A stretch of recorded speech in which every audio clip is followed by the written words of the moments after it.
Good day to you all. Welcome to Algebraic Topology in Physics mini course, part 5, the final lecture. Professor, could you please take the conference? Okay, thanks. So again, let me remind you briefly what we did last lecture. So we considered a construction of topological actions for discrete gauge field, which was one of the, you could have multiple understanding of what is a gauge field. One of these was this class in the Peace cohomology of our space-time with coefficients group being our gauge group. And so we consider construction using some basic cohomology operations, which are in particular this Bochstein map and the cup product. And for example,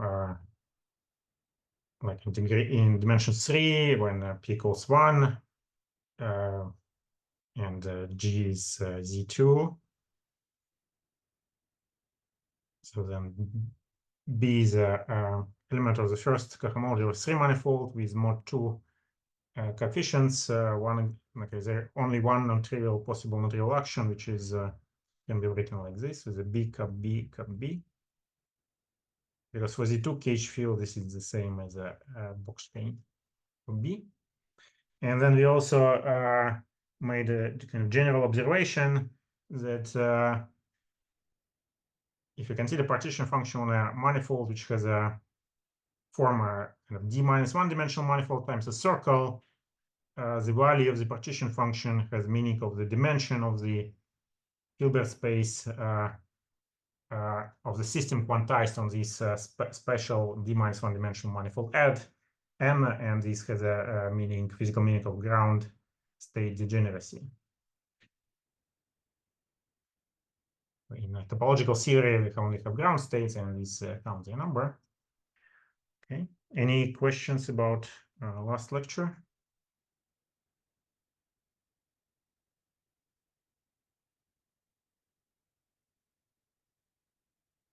Okay. If not, let me consider. Let me consider this partition function of this form kind of in a general case. With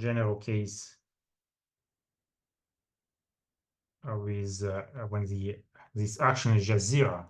This is what is often referred as untwisted gauge theory.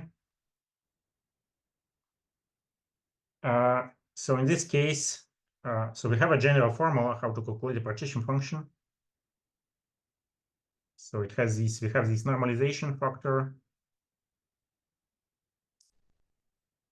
and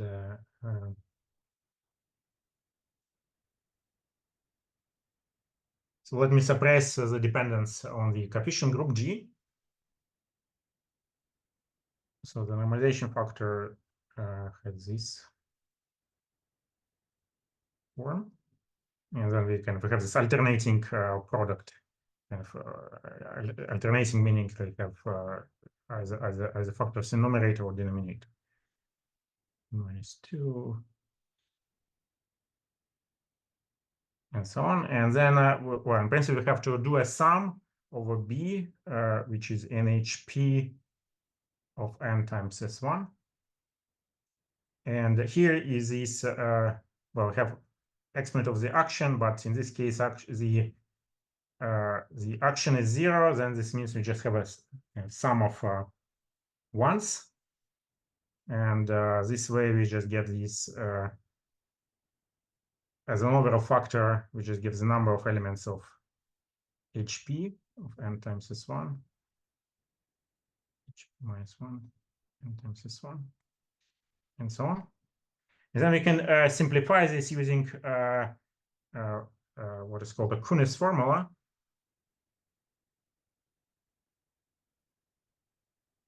which there's a general formula for cohomology of a product, but in this particular case, when we have a product of something with S1, it's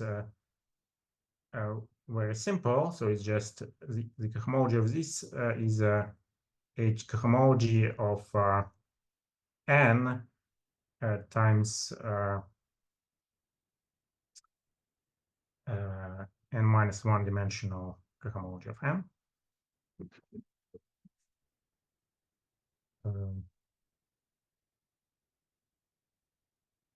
And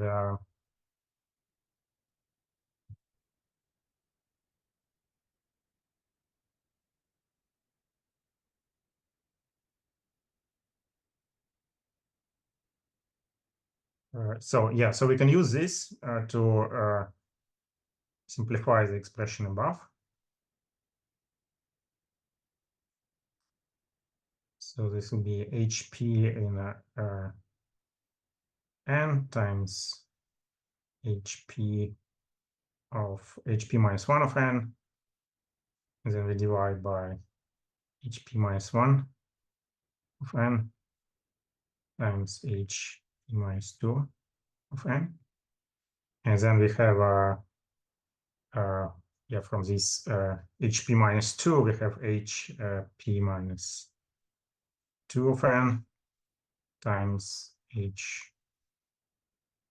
P minus 3 of n times, so this which came from there, and so on, right? So HP minus 3 and HP minus 4 and you can see there are a lot of cancellations. So basically everything actually cancels except one factor, which is H of n. And so this is our ground state degeneracy in this case. And so the amount of states, so these kind of states can be understood.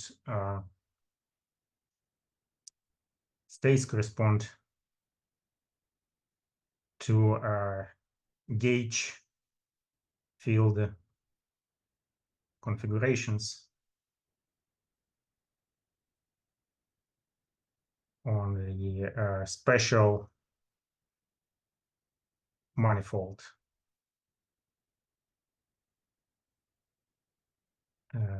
Is ND minus 1. This has the following interpretation, but more generally,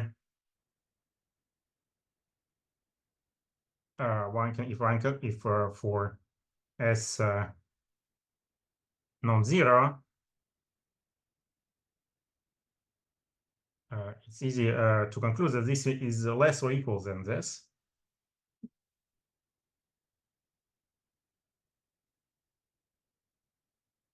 This is because so this is ERS is not 1, and there could be cancellation.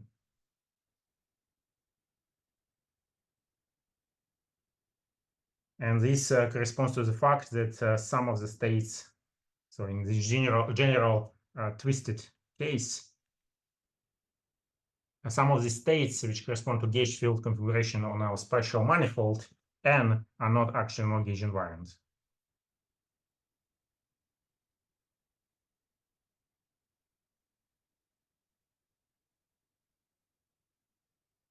And yeah, for this type of case, when it's less than this HP of n, you can consider this example in the homework.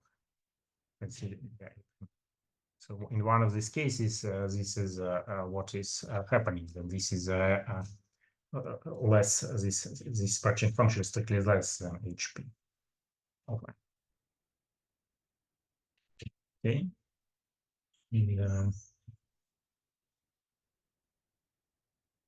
Any questions?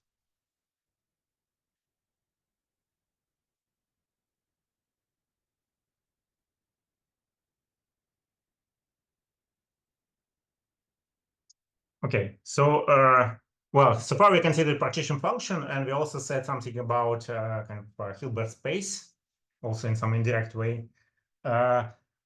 In principle, in general quantum field theory, one can kind of consider some observables, right? Like can insert some operators. And in this case, we have a topological series. These observables should be also must be some topological. So what kind of basic observables we can have? So I will cover this part quite quickly because I want, yeah, this is not going to be important for what we will do next. So basic observables are and the sort of kind of analogs of Wilson loops. And then they are the following. So we can consider exponent of I rho applied to kind of an integral in the sense which we defined before, integral of our gauge field over some sigma p. And then here sigma p is some surface, some kind of p-dimensional. Well, let's consider further this is just a manifold inside our d-dimensional spacetime. And rho here is some representation. Well, the rho here can be understood as a map from G to 2 pi, sorry, R modulo 2 pi Z, so that this is this expression is well defined. And more ways we want to consider this to be a homomorphism from G to this group. And this is what is known as a Pontryagin dual group.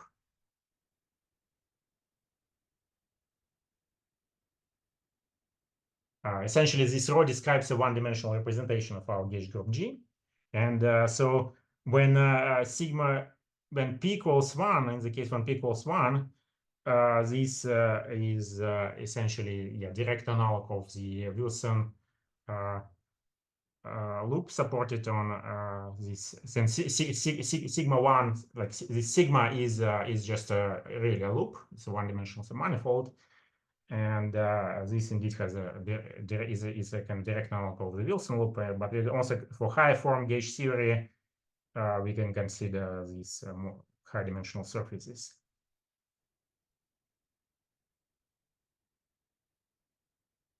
Okay, and but this can be made a bit more general. So in general,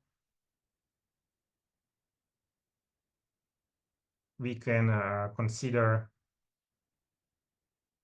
a network, material network of Wilson lines.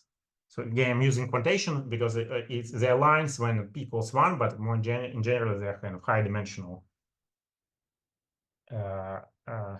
subspaces. And so it will look something like this. So yeah, it is actually lines 1 or 2 or 3. And these junctions correspond to a fusion of line operators, fusion for line operators. So in particular, if you arrange them like this, then this rho 3 should be equal to, should be given by the sum of rho 1 plus rho 2. This is a sum understood in this G star, the dual group, the Pontryagin dual group. So these rows in the case of U1 symmetry, these rows would be just charges, an overall integer number which we can put in into our Abdus loop. And such networks are can be described.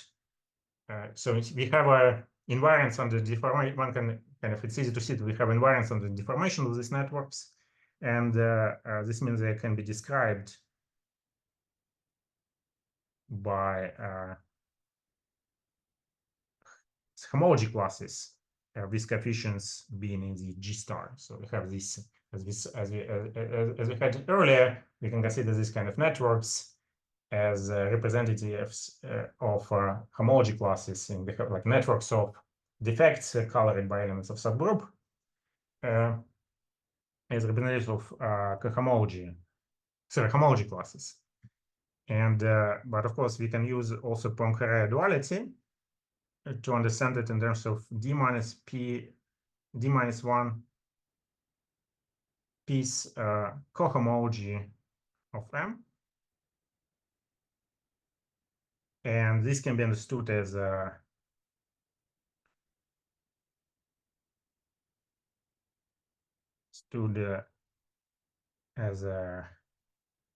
background. So if you have a B, some class here in cohomology, which corresponds to this kind of defect C, representing a class in network of defects C, which represents a class in homology. This B is Poincare, so we can send as a background gauge field. Yeah, so maybe it's not good to call it B, of course, because yeah, we have for B we are already using this usually for dynamical field. Let me call it, I don't know, H, because B was our field, which is now dynamical, and which we integrate over this network, and as a background gauge field, yeah, for D minus P minus 1 form global symmetry G star.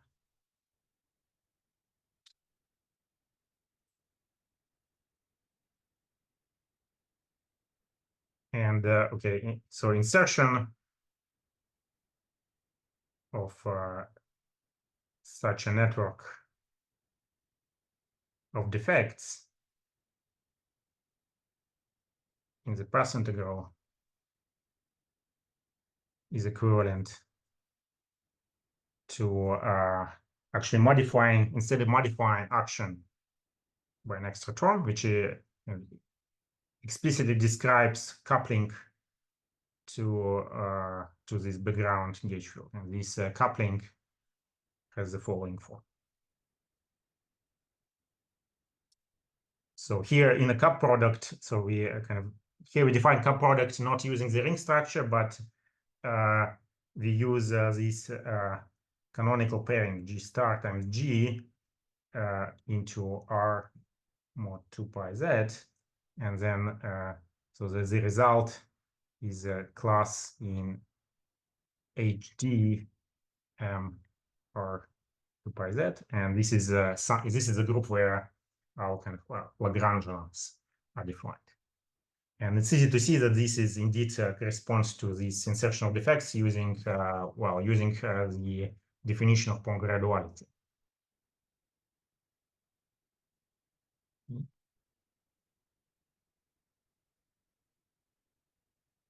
And in the case when S equal, now let me restrict on a special case when S equals 0, so this is untwisted gauge theory. One can also consider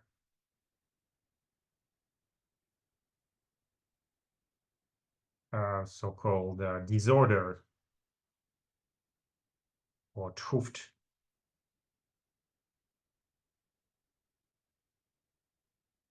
operators, which we locally labeled by elements of the gauge group itself. So previously we considered these operators which were labeled by G star, and they are kind of Wilson type operators. And now we consider Truft-like operators labeled by elements of the group. So again, I assume here for simplicity is a twisted. So there are some analogs of this story for the twisted case, but it's yeah, there are some subtleties in the case when we have non-trivial twist. And so this is operators will be operators of dimension D minus P minus 1. And so how do we understand these operators? So they are supported on some locally on some D minus P minus 1 dimensional submanifold, and we want them to be locally labeled by elements of this group G, and again globally they may form some sort of network of defects. And so the effect of insertion, we want to say that we actually do some sort of puncture of our space-time. So we replace so this insertion of defect can be understood as we consider a puncture of the space-time by so we remove this operator support. So this red line is now no longer officially part of our space-time. In a certain sense, this is why it's called kind of disorder operator, in the sense that these are kind of fields. Well, it can be assumed as a part of the space-time, but our fields will be singular at this particular subspace, and we require some non-trivial kind of condition on the fields, and the condition around this kind of singular locus. So we require that the integral of our gauge field over gamma, where gamma is a small p-dimensional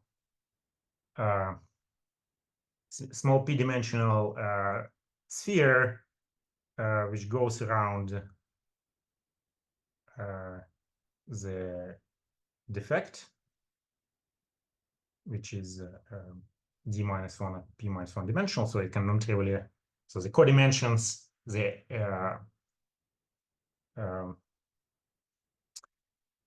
are such that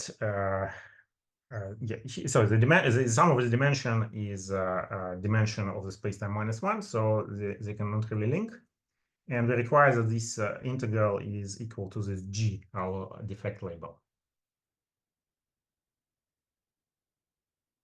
And again, so such configurations, such defects of operators. So in physics, in quantum field theory, defects and operators are basically the same.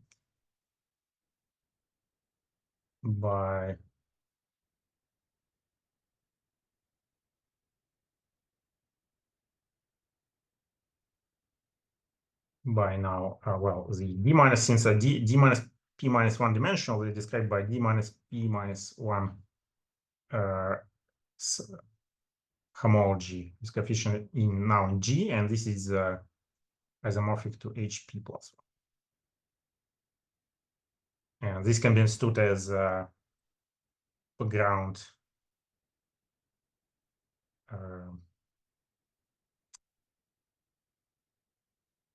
P form.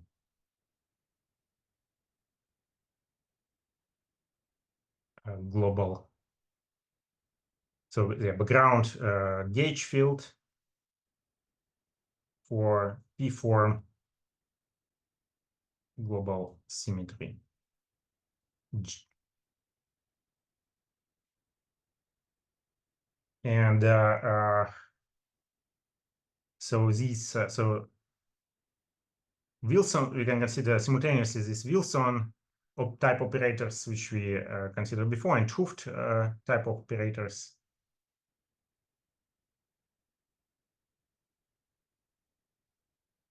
Are charged with respect to each other.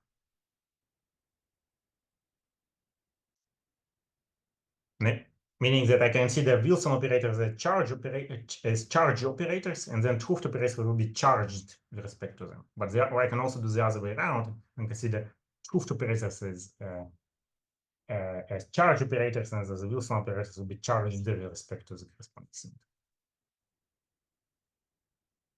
So the question is, sigma p is a closed open manifold. So in the particular case, if it's really a submanifold globally, then it's closed, because we wanted to represent some class in homology. Otherwise, this is not this integral is not well defined. So where was it? Yes, of course. we want, again, this for this pairing to be well defined, we need this sigma p to represent in the class in piece homology.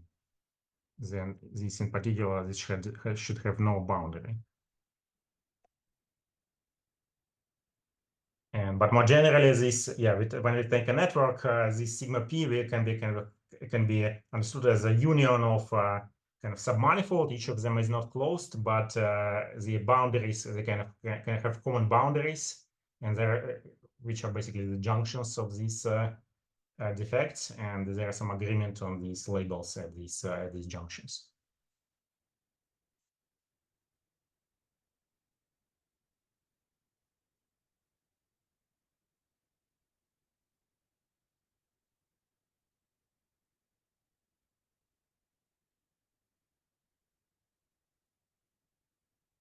Any other questions?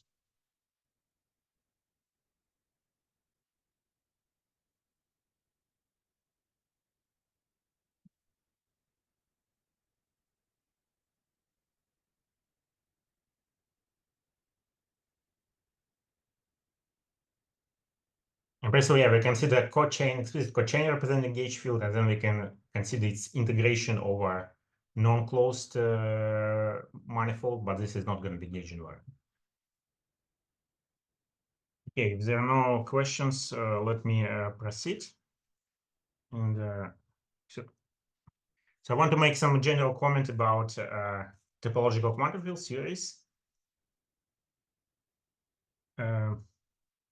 So we consider this class of topological discrete G gauge series, meaning that they are like the action is topological, and we have a gauge field for a group which is has discrete topology. So there are examples of topological quantum field series. So what in general are topological quantum field series, and why do we care about them? So there is a general notion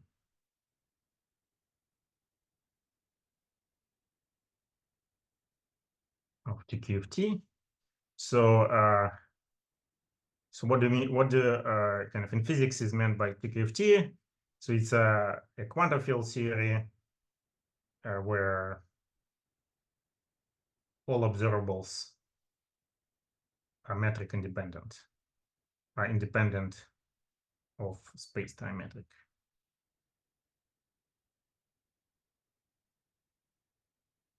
So there are kind of no dependence on any distances. And what are the physical applications of this? Why is this something we might need to consider? So one application which is especially popular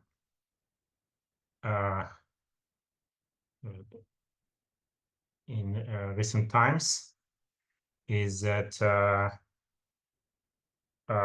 so this d-dimensional topological quantum field series describe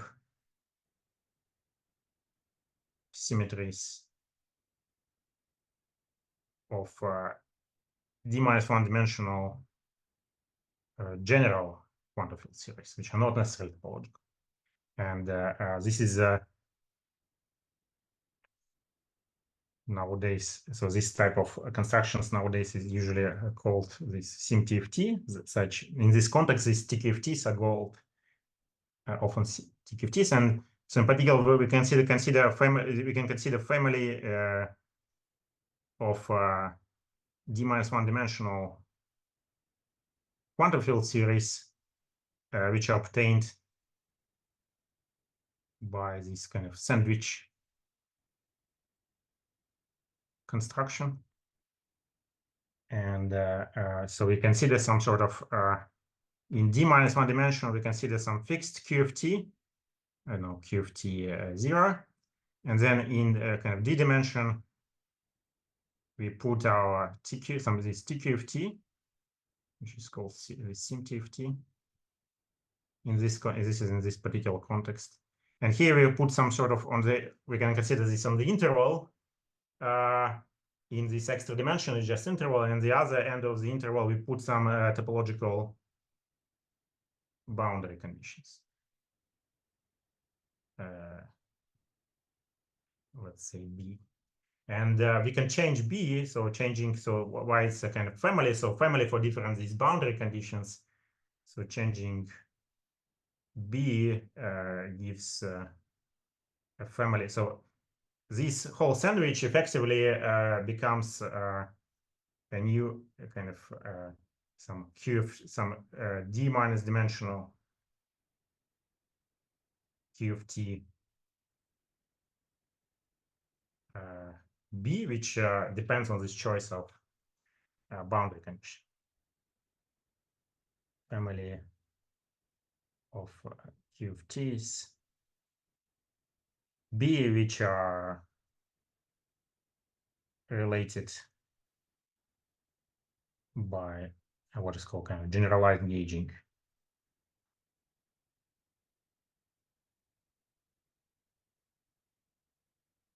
Of generalized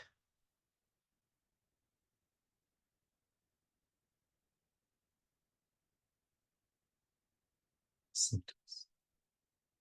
Well, maybe I don't need a quotation mark. And this can involve for both like high form symmetry or an invertible symmetry and so on. Okay, and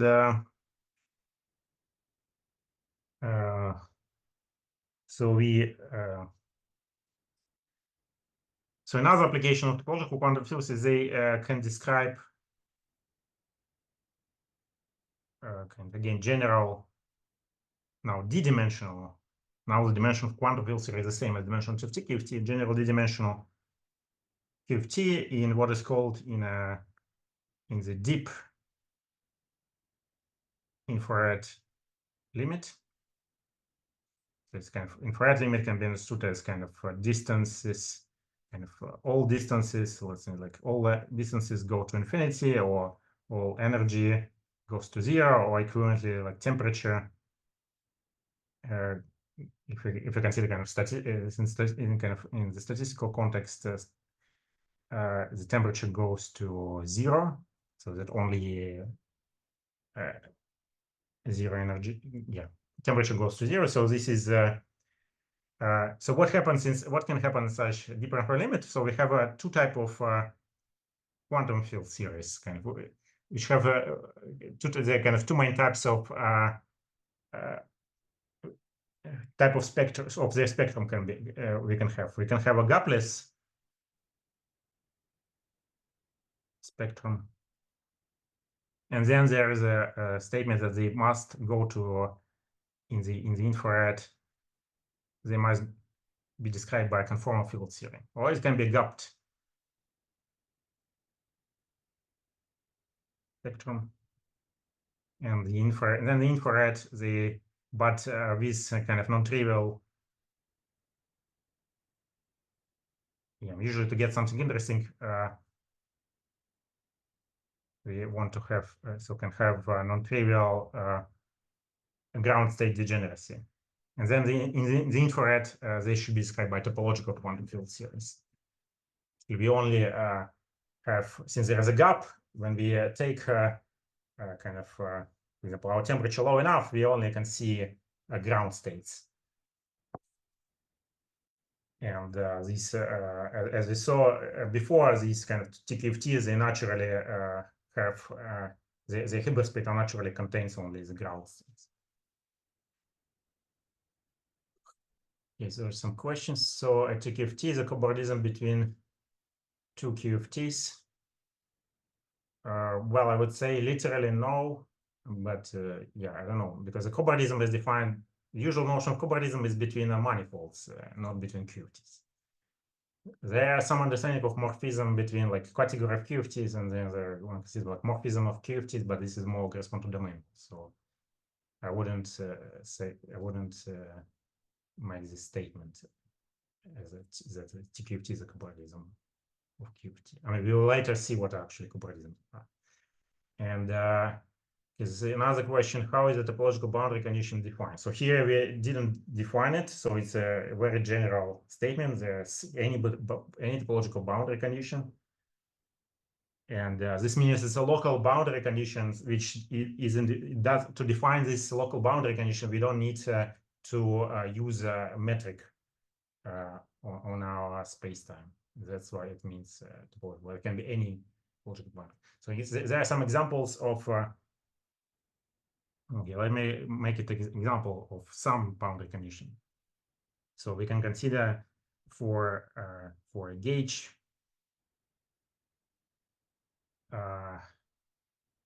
for discrete example of a topological boundary condition for discrete gauge theory is basically can be described as one. So for example, yeah, consider the case of this untwisted. So this can be described as follows. So we allow, so now we have a boundary. And one way to describe this boundary, one type of boundary condition is to describe that we can, so that the Wilson lines, Wilson operators can end on this boundary. But 't Hooft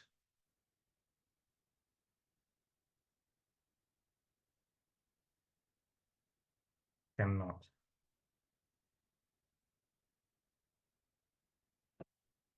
And this is not, or the other way around. So this gives an example of topological boundary condition. One can explain, like, yeah, this way we describe it in terms of this gauge kind of gauge invariant operators, and but there are also a way to describe it as a type of like Neumann or Dirichlet boundary condition. If you use this kind of non-gauge, this gauge description, we should consider it at some point where the gauge fields are actually cochains. We consider the path integral where the gauge fields are cochains, and there is some Lagrangian multiplier. In this type of description, one can describe it as some sort of Neumann or Dirichlet type boundary conditions. Okay, and do you mean a UV gapless theory can flow to infrared CFT? Well, yes, it can flow to infrared. Yeah, if you have a gapless theory, it can flow to infrared CFT. Well, basically, whenever we start with anything and we flow to infrared, like what does it mean we flow to infrared? We kind of morally we kind of zoom out of our thing, because like infrared means we consider system at very large distances. We kind of zoom out. It's at our we look at from a kind of large scale, at a large scale. We zoom out. We keep zooming out. So something at the end we should kind of anything should stop happening, right? So at some point when we zoom out, we see the same thing. Then basically we have a scale invariance. This means we have a scale invariance, and one can argue that if it's a unitary QFT, if it's scale invariance, that must be actually conformal field theory. And in a sense, topological quantum field theory is a special class of topological quantum field theory is a special class of conformal field theory. So we don't have just scale invariance, but we also have like complete independence of metric.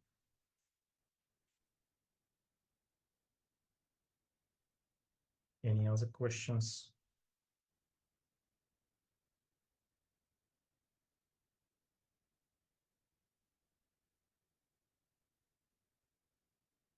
Okay, so this is basically, yeah, the very kind of the main role of TQFTs in physics. So what is the role of quantum field theories, topological quantum field theories in mathematics? So yeah, this is kind of nice. TQFTs are a nice class of quantum field theories from mathematical points of view, that they can be actually defined axiomatically, and they are easy to work on, kind of on the mathematical level of rigor. So what is the mathematical definition of, what is this mathematical definition of TQFTs?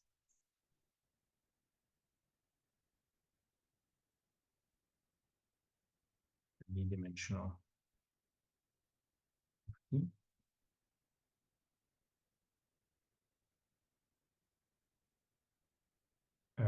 So let me write a statement and then I will explain. So we already had the notion of functors between categories. So a TQFT is a special, can be described mathematically as a special type of functor.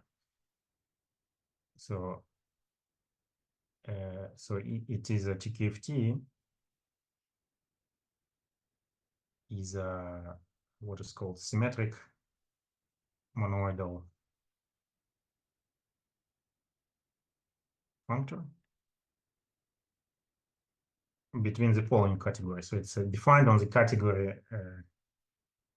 So the main category is this category of Bordisms, which I will describe in a moment. And the target category is a category of, well, for particular physics kind of context, one considers category of complex vector spaces, but it can be, in principle, this can be a more general monoidal, symmetric monoidal category. Okay, so what are these categories more explicitly? So objects in this Bordism category, objects are closed. And let me, so at the moment I assume everything is oriented. D-1 dimensional manifolds. Let's say N. And what are the morphisms?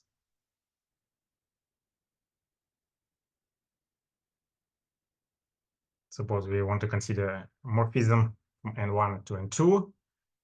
So of course, we can consider one in the usual topology kind of category of for topological spaces. This morphism would be something like continuous map, but here we want to consider something quite different. So morphisms are between from like N1 to N2 are d-dimensional manifolds M, such that the boundary of M is isomorphic to N2, disjoint union with N1 with reversed orientation. And isomorphic means orientation preserving diffeomorphism. And this they come, so these bodies they come with a choice of this diffeomorphism. So this diffeomorphism is a part of the Bordism data, and we can consider these. So these such manifolds are called Bordisms from N1 to N2, and we consider them modular diffeomorphisms identical at the boundary. So we can kind of we quotient all diffeomorphisms inside M, but they must be identical at the boundary. So one can imagine something like this. We have a d-dimensional manifold M, and it goes from d-1 dimensional manifold N1 to N2. And this has natural composition rule. It's basically gluing of Bordisms. So here, of course, I'm suppressing all kind of subtle details, which actually one needs to worry about when one defines this. So for example, if you have a M1, which is a morphism from N1 to N2, and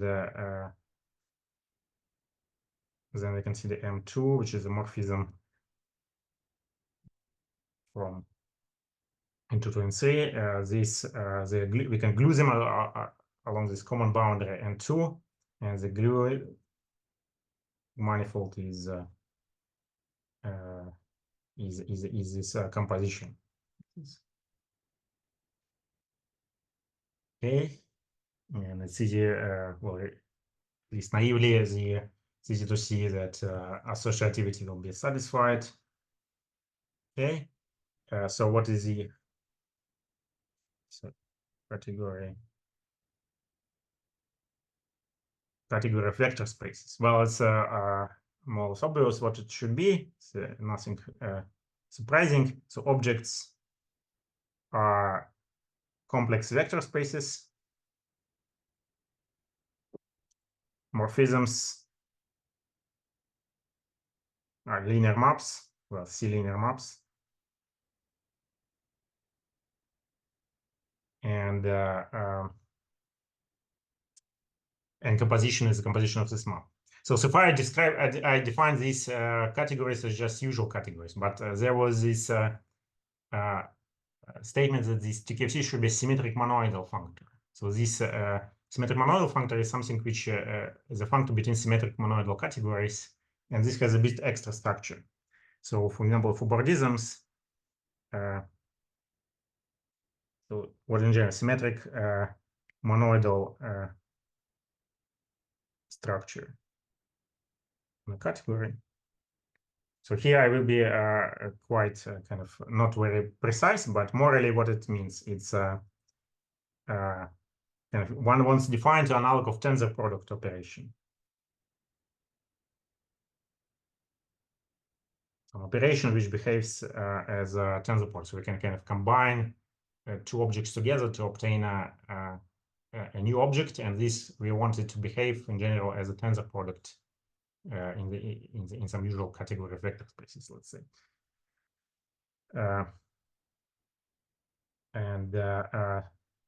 Symmetric, roughly speaking, that there is a natural isomorphism between this kind of tensor product of A and B and B and A. This is very rough description of what is a symmetric monoidal category. Okay, so what is this structure? And there also, well, there also we want to also describe monoidal identity object. There's some special object such that if we tensor it with any other object, it's naturally isomorphic to this to the original object. So what is this structure in this category of Bordisms? So we want to define a kind of a notion of tensor product of two d-1 dimensional manifolds. So we just say we say that this is a disjoint union of these manifolds. So we didn't say that these manifolds must be connected. So we can take the disjoint union, and the kind of monoidal identity is an empty manifold, because disjoint union of anything with empty manifold is a manifold itself. And of course, this is symmetric because this, when we take disjoint union, there is no order essentially. What about vector spaces? Well, here tensor product is a standard tensor product.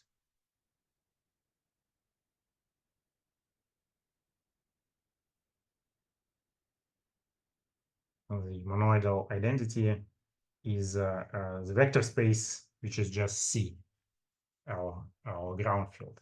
So this is because if you take a tensor product with a vector space, so here, because the tensor product is over this field, tensor product of any vector complex vector field C over C is the same as the original vector space. And now we want this symmetric monoidal functor must preserve this structure. So the tensor product should go to tensor product, and the monoidal unit should go to monoidal unit, and so on. So what is the physical interpretation of this structure? Well, if we have this functor, we evaluate this functor on a d-1 dimensional manifold. So this is some vector space. So this has interpretation of the Hilbert space.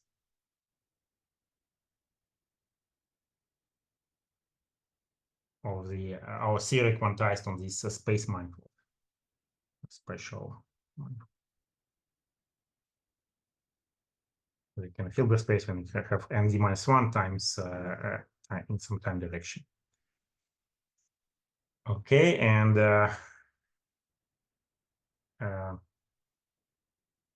well, we so why this and we have this monoidal property of the functor. So in particular, if you take a disjoint, the kind of Z, the functor of disjoint union, this might be a tensor product of the values, the tensor product of Hilbert space. And this is indeed, so if you have like two decoupled spaces, well, this should be like the system should like on each of these shouldn't interact with the system on the other space. So there should be two decoupled, completely decoupled quantum systems, and we know in this case they're tensor product. So Hilbert space should be a tensor product of the Hilbert space. It's quite natural from a physical point of view. And now, what about the value on a kind of more general Bordism from N1 to N2? So this must give me since it's a functor, it should give me a linear map. So the morphism go to morphism. So it should give me a linear map from Z of N1 to Z of N2, which is, and this is a Hilbert space on N1, and this is a Hilbert space on N2. And this has an interpretation of evolution operator.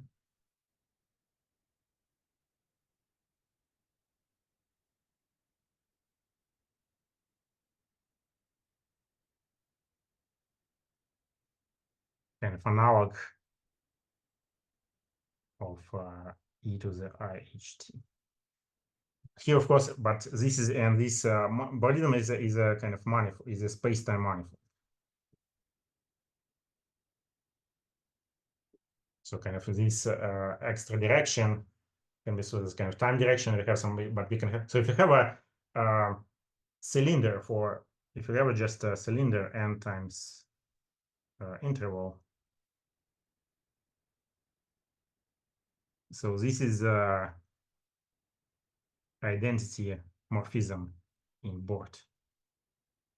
So the functor should take identity morphism to identity morphism. So this might be identity of on h of n, and this is what we see before. So yeah, kind of in principle this should be evolution operator in general quantum field theory, but since we have topological theory, nothing should depend on time. So that's why this operator, the Hamiltonian is just identity, and sorry, the Hamiltonian is just zero, and this operator is identity, which is again consistent, but this is on the cylinder. But we can have instead some sort of evolution along some sort of non-trivial topology, like so like N1 and N2 can be even different, can be different spaces, and in general this may result in some having non-trivial linear map. So to get some sort of non-trivial evolution, we must have a change of topology. If we don't have a change of topology, we will not going to get a non-trivial evolution. Okay, and well, one can consider a particular case for closed manifold.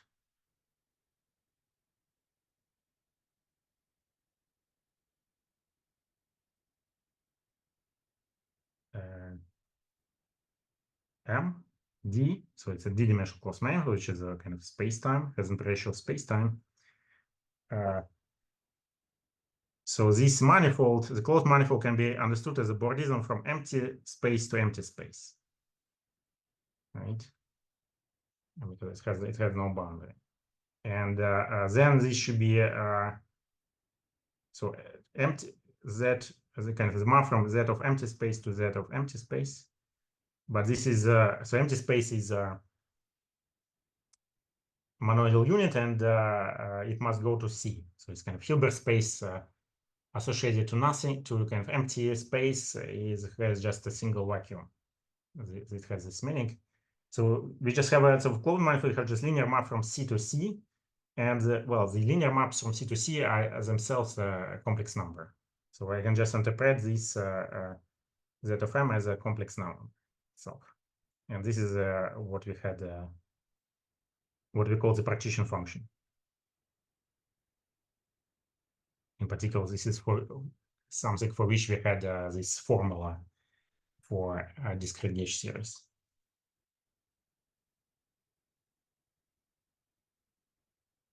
For discrete gauge series.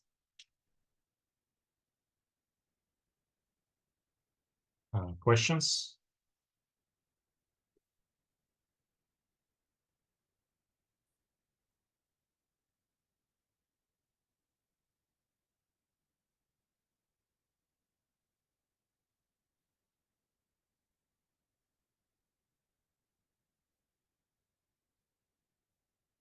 Okay, I don't see any.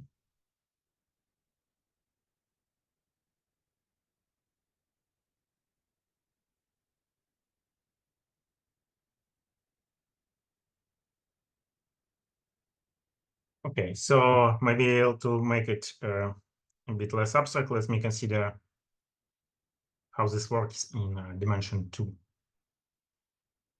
So let's say so we don't have too many different one-dimensional manifolds.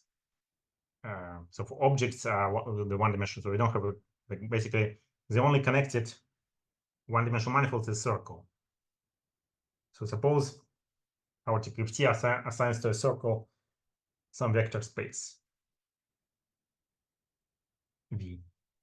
So then, and for general one-dimensional closed manifold is basically a bunch of circles, disjoint circles, and so then to this we should assign a tensor product of these vector spaces, the nth tensor power, right? And then we can also consider some elementary Bordism. For example, the Bordism from 2 circles to 1 circle. And this should give us a map from V tensor V to V. And this can be interpreted as some sort of multiplication operation on V. And more it's commutative.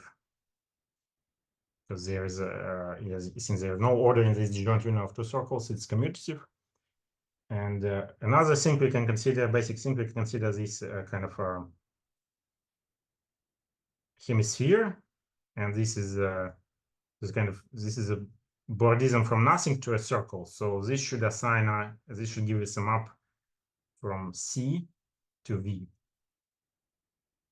a linear map, and this is what one can call a unit. So why one calls unit? Well, let's see. So this map is basically determined by the value of since the linear map is determined by the value of at 1, right? And let's denote it by this bold 1. And one can see that it's indeed a unit under with respect to this multiplication. Why is that? That we can consider this kind of composition of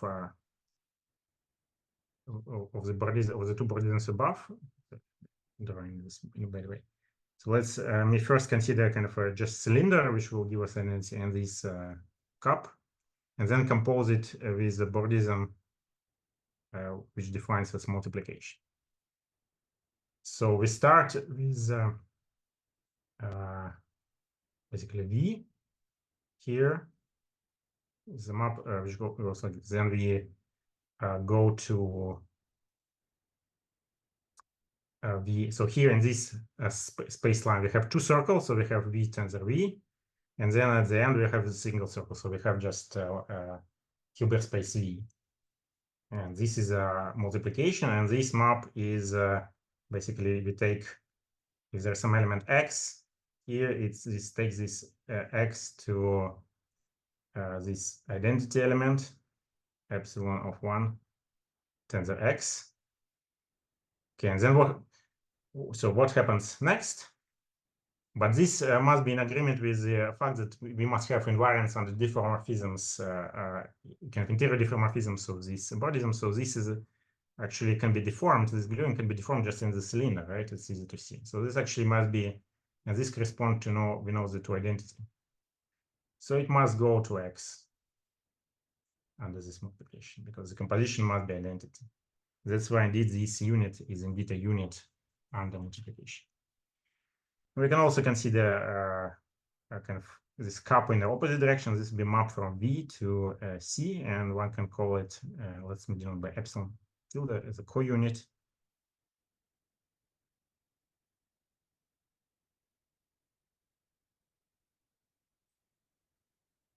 Okay. And there are other things which we can consider. We can consider, of course, this. Okay, first, one can check that multiplication is associative.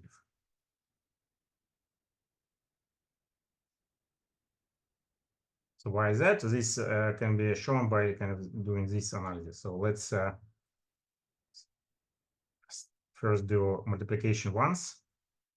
And let's start with the V tensor V, and apply multiplication for the first two vector spaces. And then we, so this will take us to V tensor V by applying mu tensor identity. And then we apply multiplication second time. And this gives us to be one. This is just mu. But again, this can be, this is the same, must be the same as the following composition. So first, in this kind of second instance, we also start with V tensor V, but we apply identity to the first vector space and multiplication to the second pair. And then we apply multiplication again. And this must be the same, and this meaning, in terms of this multiplication, this exactly means associativity. So other operations, and other structure on V can be understood in similar way. So we also have you can consider pairing.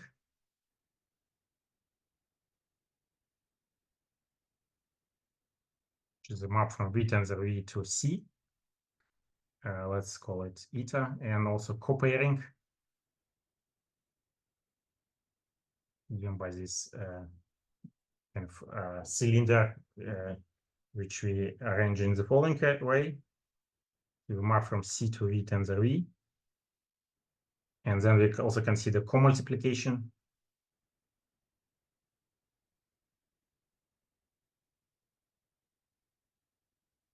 Which is this reverse pair of pens. So this will be mapped from V, let me call it mu tilde, from V to V tensor V. And this co-unit will be indeed co-unit with respect to this co-multiplication. And well, actually, these operations are not independent. So we can obtain, for example, this eta multipairing, copairing, and co-multiplication from what we had before: multiplication, unit, and co-unit. For example,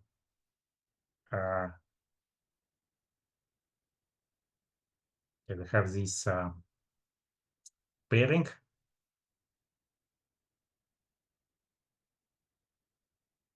But we can obtain it by using multiplication and composing it with co-unit.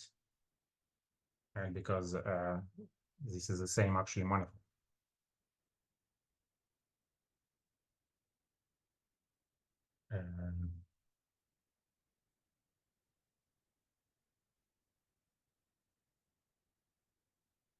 So basically, eta is a composition of co-units and so on. And for example, copairing can be obtained from this is so defined at a table defined by pairing because of this condition basically inverse. So we can consider the following composition. So we start with V, then we go to V tensor V, and then we go to V. But this might be the same as just a cylinder. So this composition might be identity. But here we used, in the first step, we used identity tensor copairing, and the second step we used pairing tensor identity. And this, but if you know eta, this defines eta tilde and so on. And one can continue this type of arguments. And so this algebraic structure, in particular, the fact that this can be inversed also implies that, in particular, it implies that this pairing is non-degenerate. This algebraic structure is known as commutative Frobenius algebra. In particular, there one can make a statement that the kind of the TQFTs, two-dimensional TQFTs, are naturally in bijection with Frobenius, commutative Frobenius algebras.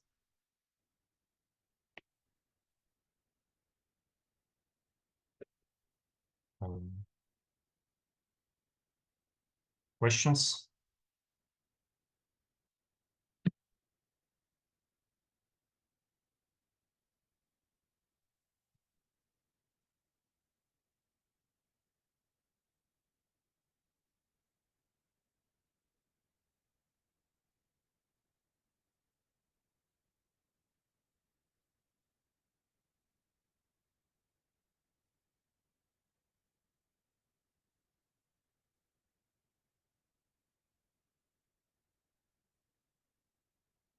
Okay, how, yeah, let me make it even more explicit, how we can connect it, for example, with what we had before, this type of statement. So,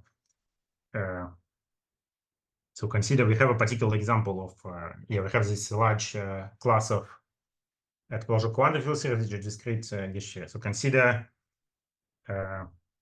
G for abelian group, G gauge theory in so for okay, we want to dimension 2, and yeah, and consider untwisted case when S equals 0. So what is this algebra? So in this case, there might be some algebra which describes this function. So the statement that here V is a group algebra of G. So as a vector space is freely generated by the group elements, and the algebra structure is just given by the group product. So if you take kind of, well, it can look a bit weird, but it's the following. So here of course it means the algebra multiplication, and this is a group multiplication. And here, so before I often used kind of additive notation for abelian groups, but here it's convenient. I'm going back for kind of multiplicative notation for abelian groups. So the group operation is a product, because otherwise it will be not convenient in this setting. So this is our multiplication. Yeah, more explicitly, we can write it in this way. So mu of kind of G1, the two generators of this vector space under the action of mu go to G1, G2. So this is defines me V tensor V to V. Okay, and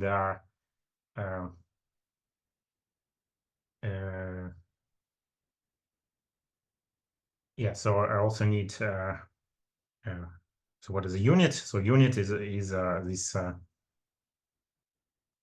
algebra unit, and so it must be mapped from no, the other way around, from C to E, and here it will work in this way. So one goes to just so this is a group group's neutral element, which is one of the basis elements in the vector space, and co-unit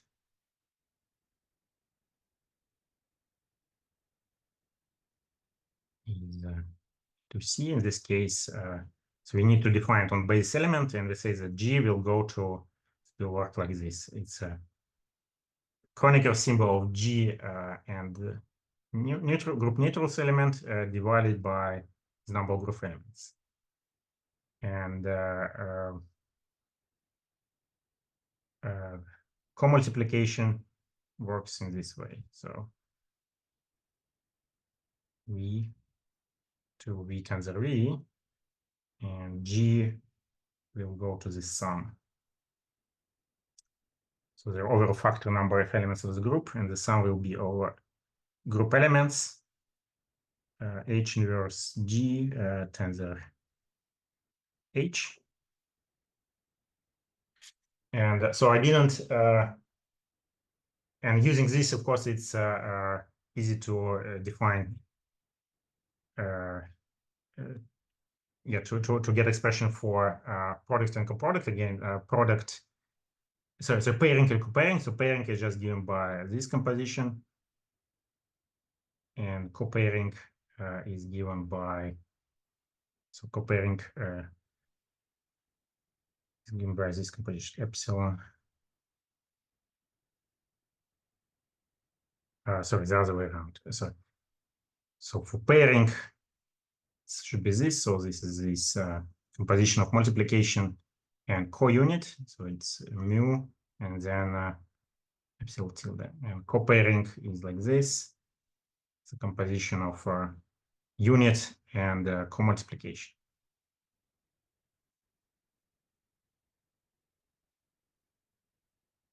So I didn't really explain why this is what one has to yeah, one should have for this discrete gauge theory. But I mean, previously we considered only partition functions, kind of, yeah, we only consider the closed space-time manifold. But so one can check that it's at least in agreement with this partition function of the closed manifold. So so exercise, check that it agrees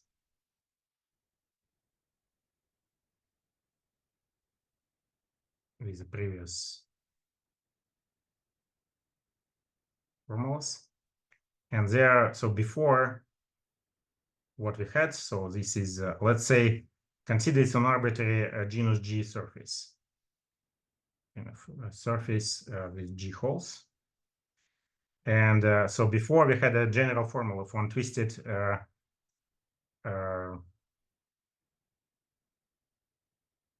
gauge theory. It's this, right? So the sum is just gives this numerator, and this is well known to be the value of, sorry, the number of group elements G to G, because there are two G generators basically. This group is freely generated over G, this two G generator, and then the denominator is just G. So the answer is the number of elements of the group to the power 2G minus 1. And this must be the same as expression which one can obtain from this Frobenius algebra structure. And to do this, one can consider, like, interpret this genus G surface as the following composition of these basic Bordisms.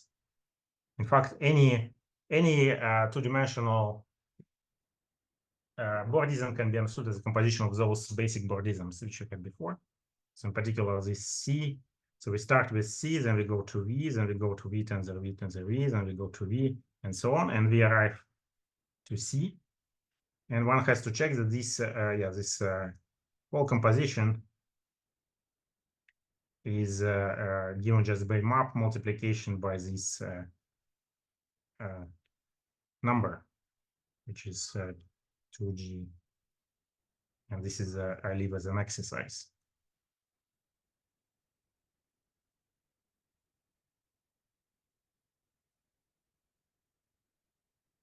Questions?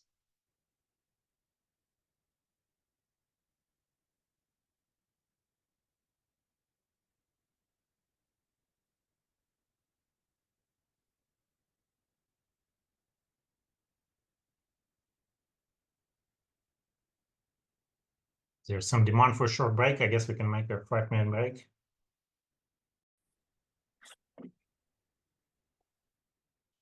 Okay. Are there any questions after the break?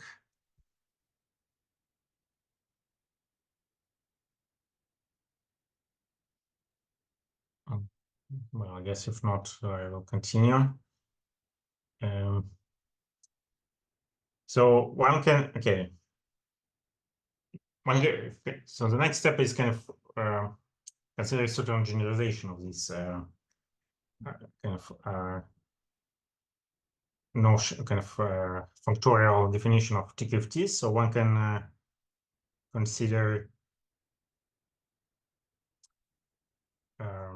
more generally TQFTs of the following type. So this will be functors from the category of Bordisms, where some sort of slightly modified category of Bordisms, which I explain in a moment what it is. So this is a category kind of the same, basically the same as before, but all manifolds are equipped with structure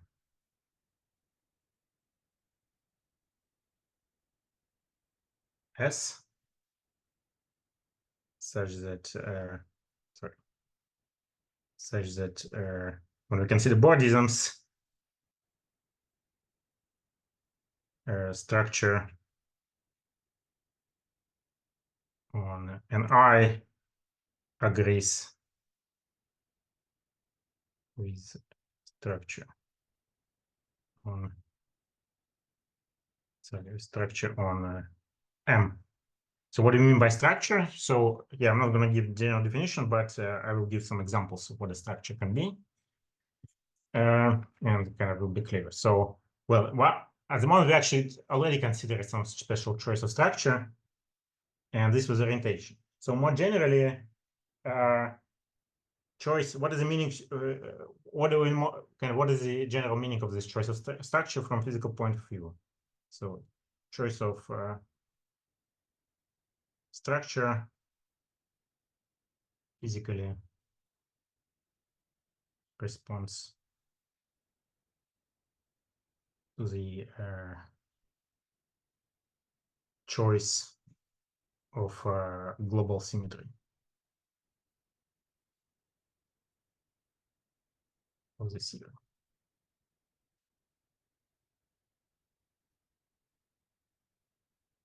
And this global symmetry can involve, so it's more generally what we considered before, it can involve space-time symmetries. And it will be clear what is meant by this in a moment. So what are the examples? So for examples, we actually the structure which we consider it at the moment implicitly is orientation. So we required all manifolds to be oriented, and the Bordism with manifolds must be consistent with the orientation. This is often referred as SO structure, because this is we can define, because we have orientation, we can define SOD principal bundle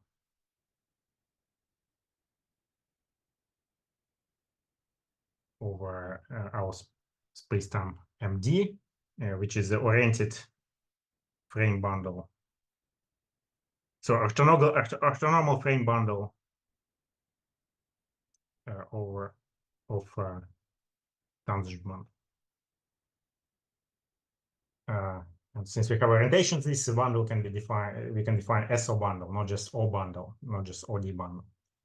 And this is a choice actually which corresponds kind of it's a bit counterintuitive, but this choice corresponds there actually no, in a sense there are no symmetries. Well, maybe no extra symmetries.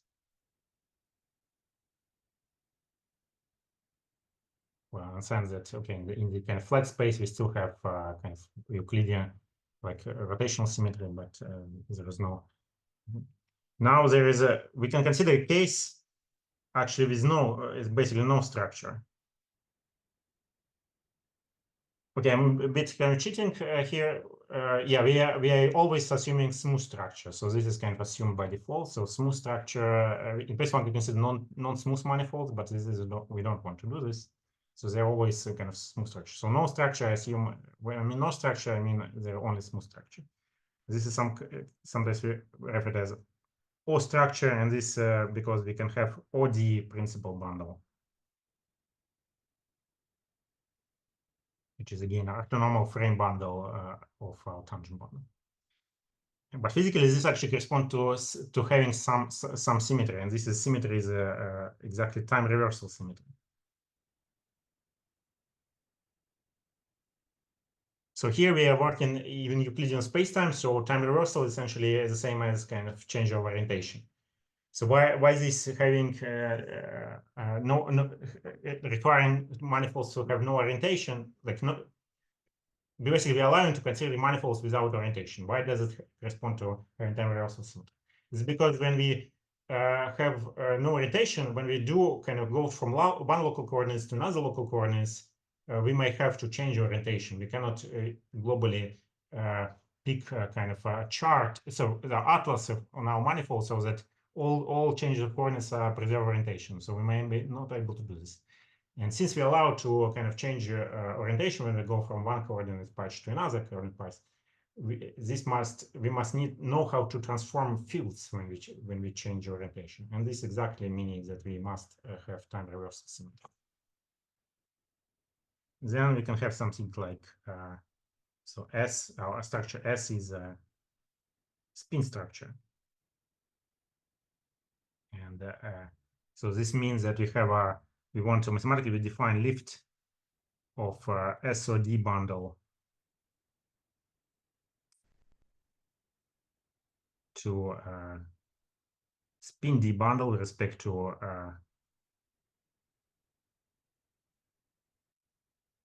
to this double cover map. And so physically, this is something we need in order to define fermionic fields on our spacetime. And so this means that we have a fermion parity symmetry.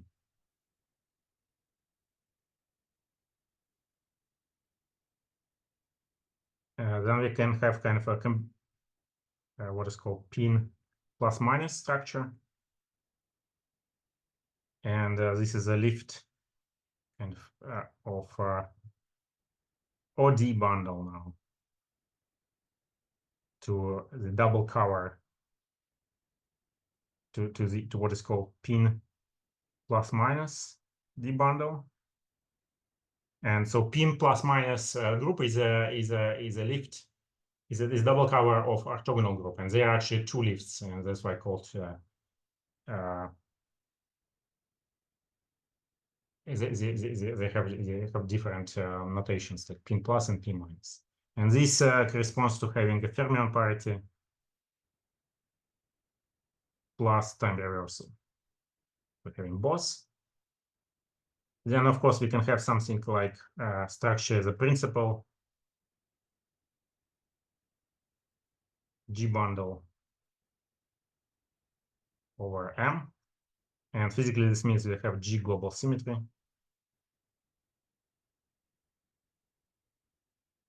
Or instead, we can consider, so for discrete G,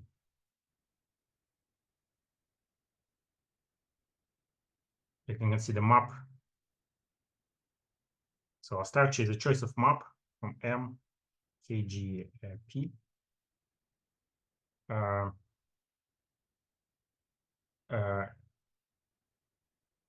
And this, well, we know that for closed manifolds, this corresponds to having basically this map can be stood as a choice of background gauge field. So this is a correspond to having P-1 form symmetry.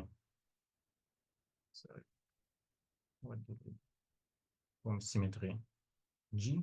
And such, like when we consider, let me know that when we consider this for Bordisms, this we consider up to homotopy identical at the boundary.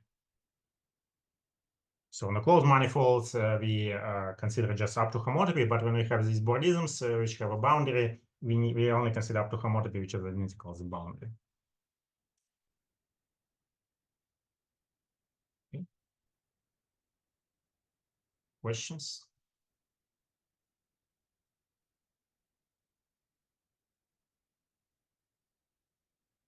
Okay. So yeah, for a fixed this fixed structure S, TQFTs and dimension, well, and yeah, and dimension D. So all TQFTs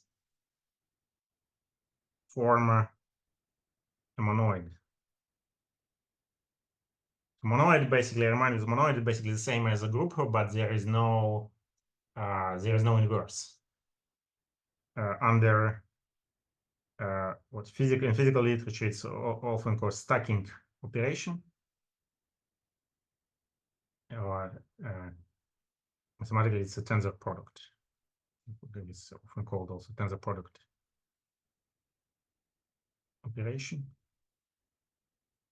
And so yeah, kind of physically it corresponds to combining two decoupled series together. More explicitly, in terms of the functor, this works out like this. So if you have you have two functors. We start with a pair of functors, Z1, Z2 from board S, D, D-1 to vect C. And we want to define a new functor, which will be known by tensor product.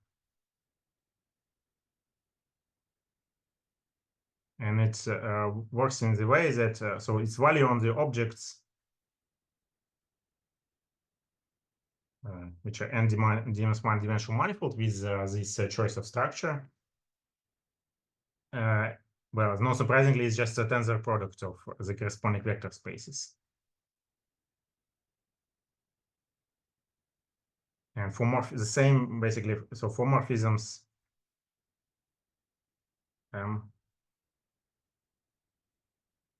this is a tensor product of the corresponding linear maps.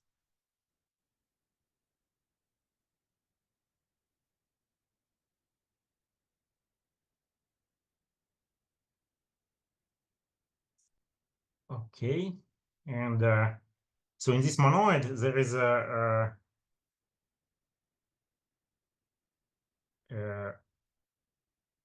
so one consider a group of invertible elements.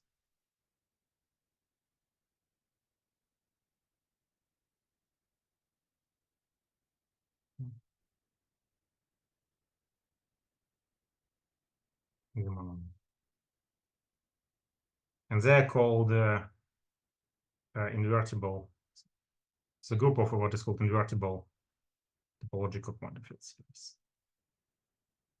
They're often denoted like ICTP. And they physically correspond to, so in particular, yeah, sometimes in or not in particular condensed matter context, they often refer it as symmetry protected topological spaces, or SPTs.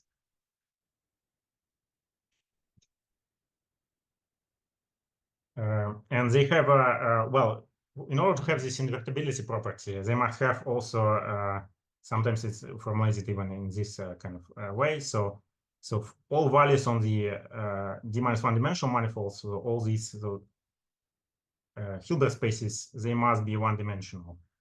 They might be isomorphic to C, but maybe this isomorphism does not need to be canonical. And then for a morphism, for any morphism, this should be basically a linear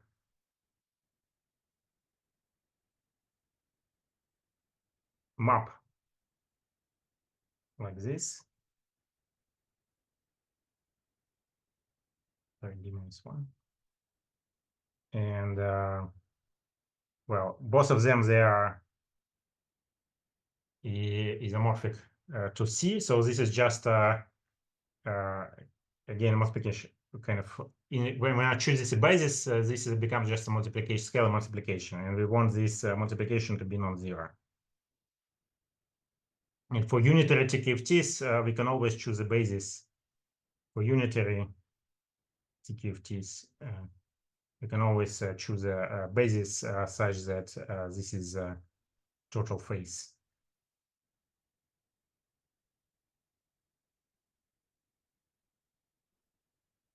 Okay, and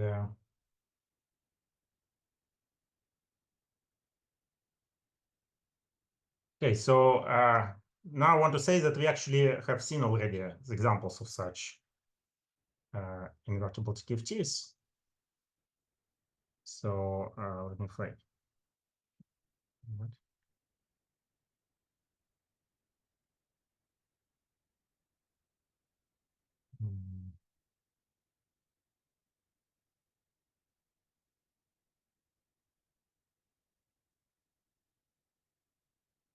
So we have this exponent, this exponent of Sm of B, the exponent of the action for a discrete gauge field. So here we don't sum in, so kind of we consider this before summation over B for non-dynamical field.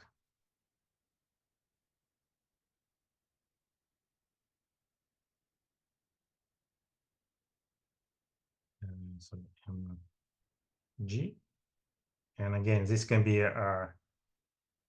understood also as a class of a map F from M to the corresponding Algebraic mechanical space. So this so, and we of course we consider it for closed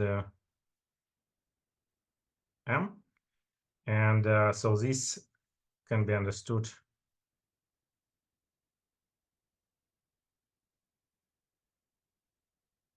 as a partition function on M, well, comma this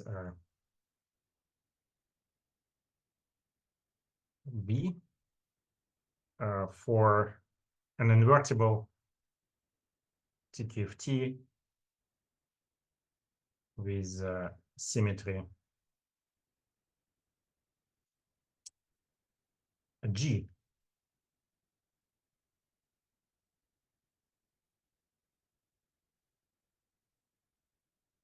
And yeah, so more generally, in a sense, invertible TQFTs are classical. This is a more general statement. In a sense, invertible TQFT are classical field series, because they always, I mean, the values on manifolds is always just a phase, and this phase can be interpreted as the exponent of I times action. So this is a, and there is essentially no path integral involved. But they, of course, this kind of this invertible series, they can behave as some effective classical series. So they effectively behave as classical series, which means that they invert. Okay, and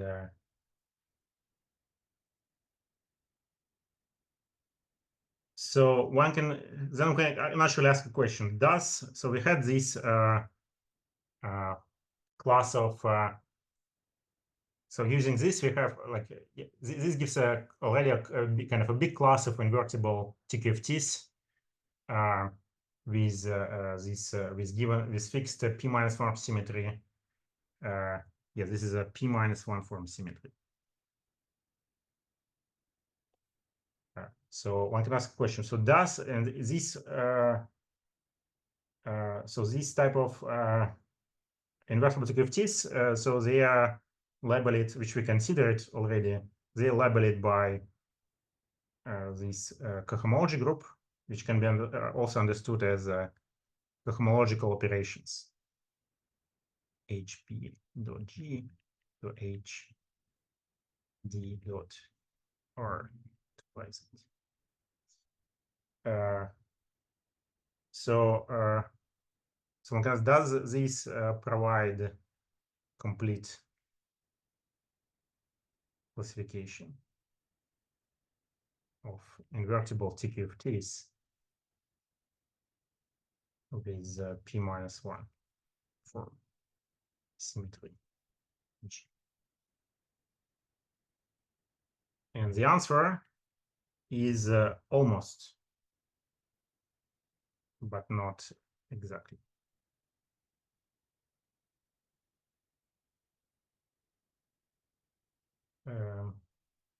Okay, so what is the complete classification?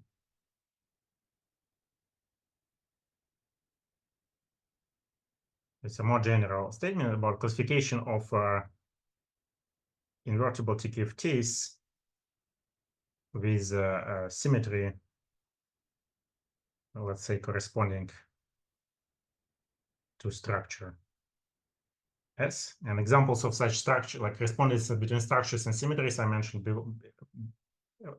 before. And of course, one can kind of combine and generalize these structures, this type of structures, which I considered. And this is a statement maybe originated from the work by Kapustin, but they also follow up important follow-up work by Reed Hopkins. And there is a kind of nice alternative construction kind of argument of this by Unikura. So the statement is basically the following. So if you consider all TQFTs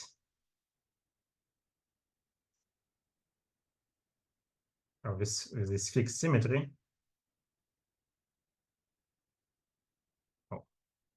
corresponding to this structure S, and we consider them modular deformations. And we know that this is forms, so as we saw, they form an abelian group with respect to the stacking operation. So this is an abelian group. It's isomorphic to the following group. It's a group of connected components of the group of homomorphism. So it's pi 0 of what is called, I will explain in a moment what it is. This is a d-dimensional Bordism group of manifolds with structure S. So we consider homomorphisms from this Bordism group to R mod 2 pi Z,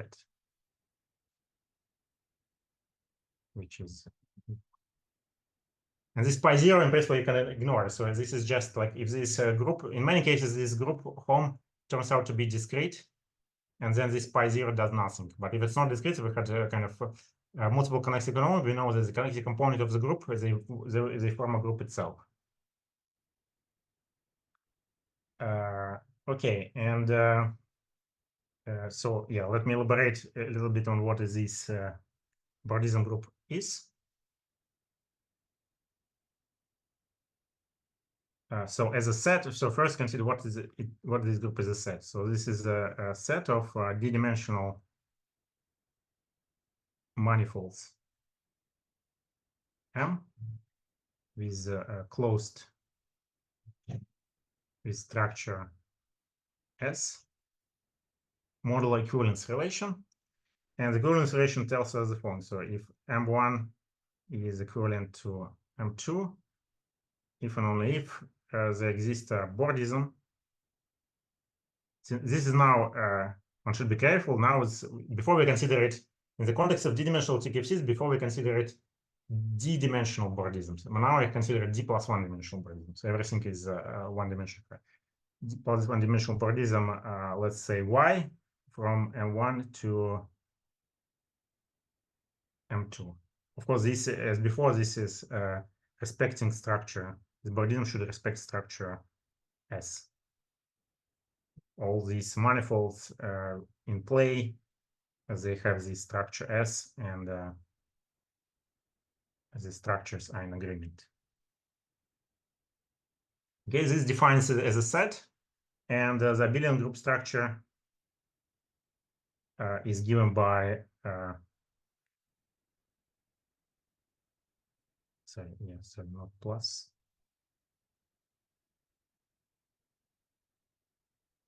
By taking disjoint union of manifolds.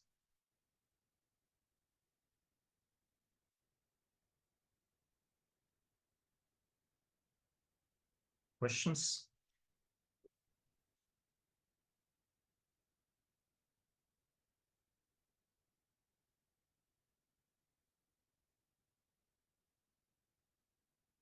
Okay, how does this isomorphism works?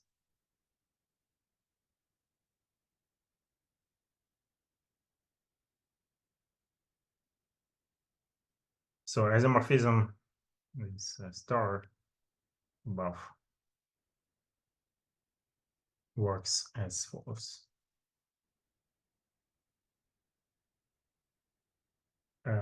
So let omega will be one of these homes from the Bordism group to, well, to R mod 2 pi z, which is again basically U1. So given this omega, we need to in order to construct the kind of realize this explicitly, we need to provide this each omega should give us some invertible to KFTs. And in principle, like for each omega, we need to describe this functor. Okay, this is maybe too much to do right now, but so let me consider just closed. Yeah, so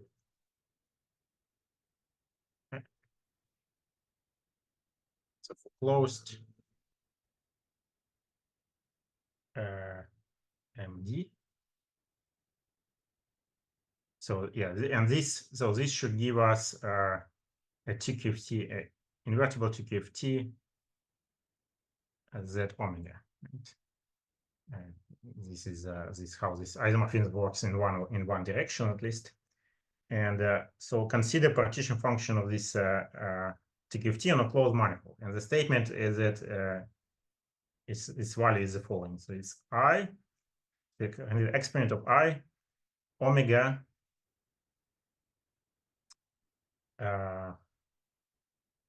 evaluated on the class of this manifold. So this is manifold together, yeah, with it's not just we remember with the structure.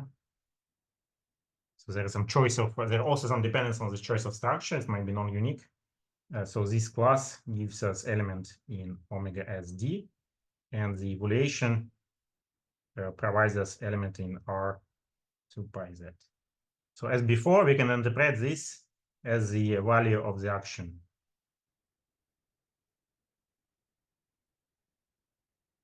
And in this way, we kind of interpret the invertible TQFTs as classical TQFTs. Okay, and okay, I'm not gonna give the full functor. construction, but let me just make the statement that, okay, in general, if you know value of invertible TKFT on all closed manifolds, this actually can be uniquely extended to a functor.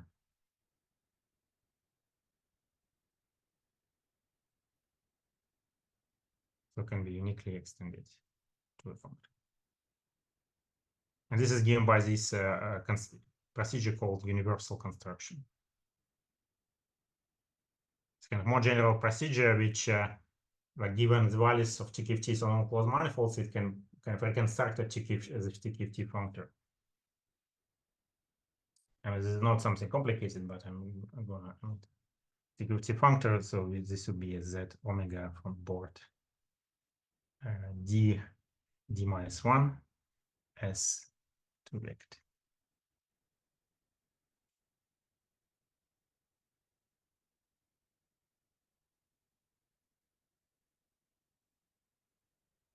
Is there some question? Is there a way to see how is related and how it misses? Yes, this is exactly what I want to say now. Yes, and basically this is one of the last. Yeah, this is basically the last.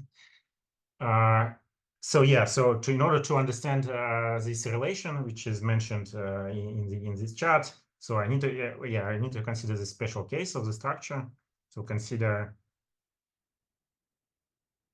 case of P minus 1 symmetry G, and there are no other symmetries. So then this d-dimensional Bordism group is in this context is usually denoted the following SO, which correspond to this SO structure as we mentioned before. So everything is oriented of KGP, and this is a kind of more general notation when we consider maps from this Bordism to some fixed space. So we consider basically oriented M and oriented manifolds and equipped with maps to this Algebraic inclined space. And okay, and yeah, so in this case, so what is this partition? We can consider partition function from manifold M in the presence of the ground field HP MG, corresponding to some omega class in this. Sorry, omega in the it should be in the dual group.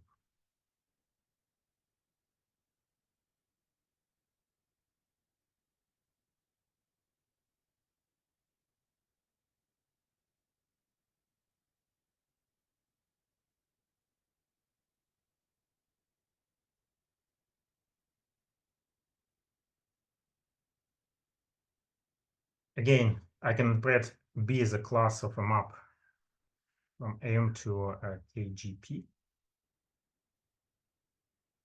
And then kind of I can explicitly write it as I. Yeah, basically the same as this general thing which I wrote before, but here it can be written like this: omega of M,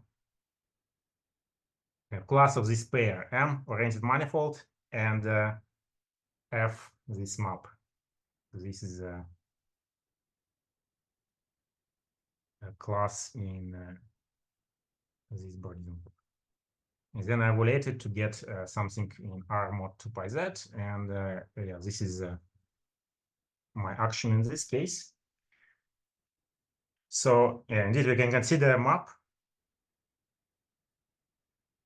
The map HPKGE R 2 pi z to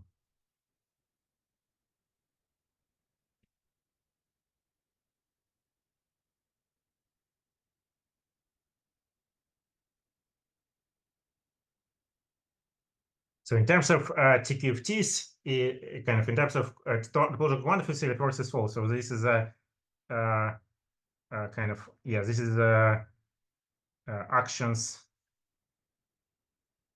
classified by cohomology operations, and this is considered all topological actions. And so yeah, the first thing is what we constructed before. And so mathematically, this map can be understood as follows. So if you have some element L in this cohomology class, it's taken to the following. So we need to provide a home, right? So we need to provide a map which is valid on the Bardism classes. So we consider some Bardism class, which is a pair manifold and a map to this KGP.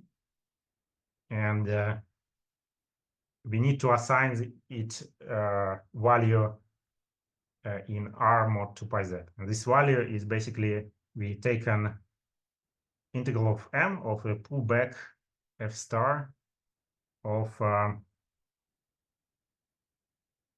L.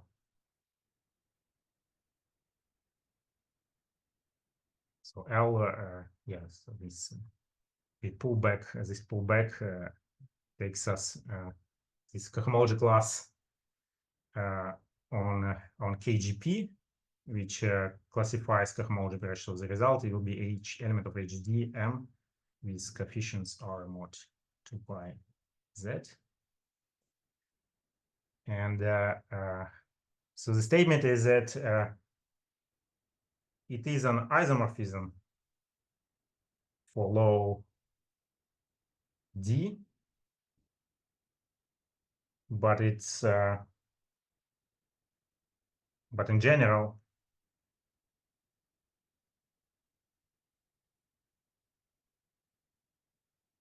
it is neither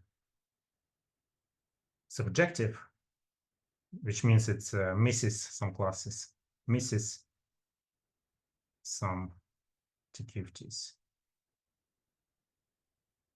nor injective. Well, the second phenomenon happens at very high dimensions. And this means that it's actually some cohomological operations. So some kind of some, well, let me write some this, some else actually give equivalent TQFTs. They're not distinguishable. Okay, and yeah, finally, let me mention some, again, it's quite hard to provide examples of, it's kind of hard to provide example of where it fails to be injective, but let me provide examples of where it fails, some simplest example where it fails to be surjective. Can I have like 5 more minutes? 5 to, yeah. Yeah, please feel free to give lectures however you want. Yeah, 5 maybe of ITQFTs not captured. Yeah, basically this is the last thing I wanted to tell, these examples.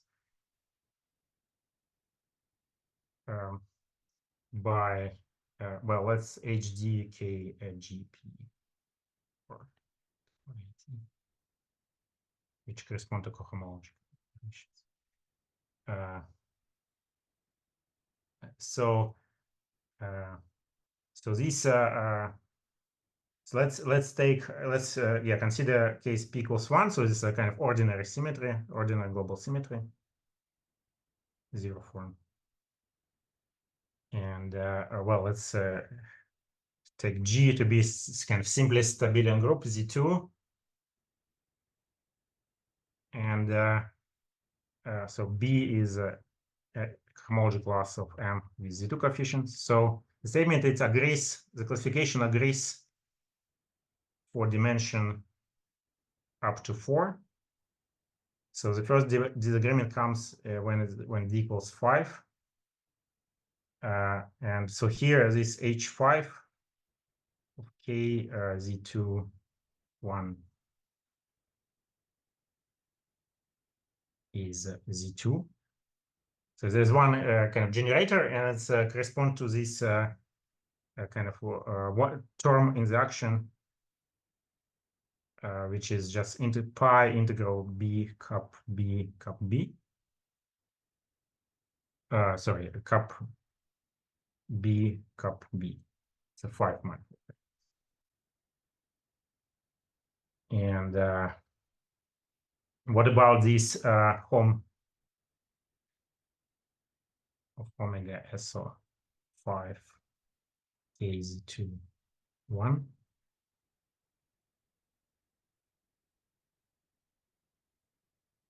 This is actually Z2 cube. And there are two, it basically means there are two extra terms, which one can consider in the action. And this is, so one term is B cup W2, one can write it in this way. So when W2 is something which we encounter with, so this is a second Stiefel-Whitney class of SO5 orthonormal frame bundle in the tangent space of our space-time. So we can kind of consider this principal SO5 bundle associated to our space-time. It's always have whenever we have a range manifold. And we can define this Stiefel-Whitney class in some way where, again, didn't give you a formal definition, but I give you some sort of interpretation of this for same principal bundle. And there another extra term is like this. W2 is actually completely independent of the gauge field. It's omega 2 cup, well, again, there might be pi coefficient.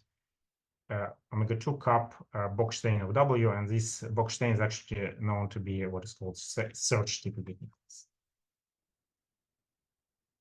Okay, and the last thing I want to mention is that, okay, for yeah, I'm not gonna yeah, I just want to write some the table. So with fermionic parity,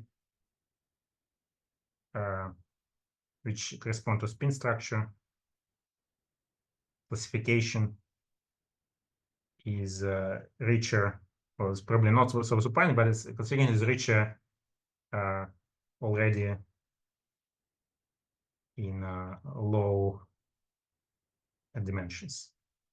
So let me write, to illustrate this, let me write kind of this table of groups classifying these topological actions in dimensions up to 5. So we have this kind of dash graph Witten type of classification given by cohomology groups of classifying spaces.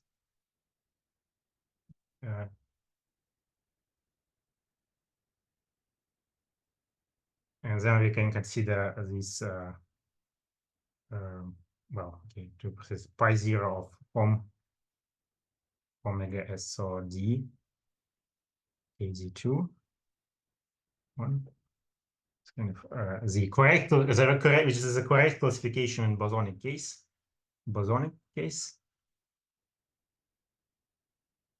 The complete, well, to be presumed, the complete classification. And then consider the fermionic case, and it will be pi 0 of omega spin. We can see the manifolds with spin structure, and basically the rest is the same as before. So I only modify a sort of spin. And so the group are the following. So here the groups are Z2, 0, Z2, 0, Z2. And this is, yeah, I can remind you that this is given by this. Here we have B cup, B cup, B. And this Z2 we already considered, it's basically PB5, and I'll write like this. Okay, here, yeah, in bosonic case, it agrees, as I said, it agrees up to dimension 4, and here we have Z2 cube. But if you consider fermionic case, we already have some new stuff, even a low dimension. So for D equals 1, this will be Z2 squared, it will be Z2 in D equals to Z2 squared, and something quite interesting happens in dimension 3, it will be Z8, and there will be 0, 0. Okay. So this is everything I wanted to say. So then.